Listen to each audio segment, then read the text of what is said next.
배우자가 있는 유부녀라도 다른 남자에게 심하게 흔들리는 경우가 있습니다. 흔들리다 못해 바람나는 상황이 발생하기도 하죠. 그래서 오늘은 유부녀가 다른 남자에게 흔들리는 순간에 대해 이야기하겠습니다. 첫 번째, 현재 배우자보다 더 다정한 남자를 만났을 때. 공감은 힘든 사람한테 꼭 필요한 요소 중 하나입니다. 일부 여자들은 결혼을 하게 되면 남자에게 의지하고 싶은 마음이 상당히 커지게 됩니다. 그래서 이런 여자들은 자신에게 일어난 모든 일과 작은 감정 하나하나까지 남자에게 공감받으려고 합니다. 대부분 남자들은 사랑하는 여자가 힘든 이야기를 꺼내면 공감을 잘해주려고 하죠. 그런데 그것도 한두 번이지 문제를 해결하려고 하지 않고 똑같은 문제로 하소연만 하면 남자 입장에서는 피곤한 기색을 보이거나 이렇게 해보는 건 어때? 이 부분을 좀 고쳐야 하지 않을까? 하면서 공감보다는 문제 해결을 위해 현실적인 조언을 하게 됩니다. 이런 여자들은 새로운 이성이 다가왔을 때 심하게 흔들릴 가능성이 아주 높습니다. 왜냐하면 자신의 삶을 혼자서는 헤쳐나가지 못하고 남에게 의지하고 싶은 욕망이 크기 때문이죠. 그래서 5번 공감해주고 한 번 정도 현실적인 조언을 해주는 배우자에게 큰 실망감을 느끼고 극도의 외로움을 느끼게 됩니다. 이럴 때 정말 다정하고 격하게 공감을 해주는 남자가 나타난다면 크게 흔들리게 됩니다. 어차피 여자와 오래 만날 생각이 없는 남자일수록 그 여자의 말에 격하게 공감을 해주게 됩니다. 한마디로 사랑이 아닌 잠자리만 원하는 남자들은 여자의 기분을 잘 맞추어주게 된다는 거죠.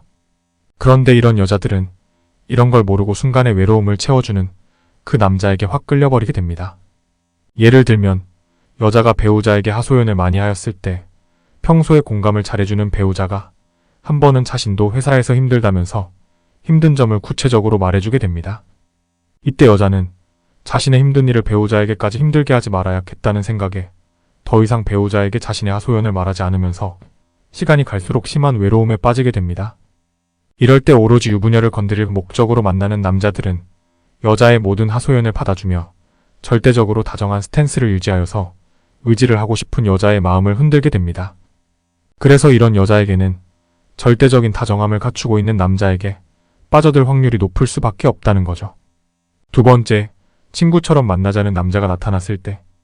바람둥이 남자들은 자신의 배우자와 이혼하지 않고 다른 여자와 적당한 거리를 두고 감질나게 만나면서 여자를 안달나게 만듭니다. 이런 남자들은 대체적으로 여자를 사랑하지만 잠자리에 비중을 두지 않고 그냥 친구처럼 지내도 좋다는 뉘앙스를 내비치게 됩니다. 그래서 잠자리를 적극적으로 추진하지 않는 모습에서 여자는 저 남자가 자신이 유부녀라서 사랑하지만 자신의 입장을 많이 생각해주는구나 하는 착각을 하게 만듭니다. 또한 여자는 유부녀인 자신의 상황을 이해해주는 젠틀한 모습에서 안타까운 마음이 들면서 마음이 흔들리게 되죠. 이런 남자들은 여자들은 마음이 가야 몸이 간다는 것을 너무 잘 알기 때문에 그것을 잘 활용한다고 볼 수가 있습니다. 세 번째, 이상형의 외모를 가진 남자를 만났을 때. 여자들은 자신만의 이상형 외모를 생각하고 있지만 현실과 타협해서 자신과 비슷한 외모를 가진 남자들을 만나는 경우가 대부분입니다. 그런데 갑자기 자신의 이상형에 가까운 외모를 가진 남자가 적극적으로 대시까지 한다면 이 기회를 놓치고 싶지 않아서 흔들리기도 하죠. 남자나 여자나 배우자가 있어도 다른 이성에게 끌린 적이 단 한 번도 없는 사람은 없을 겁니다.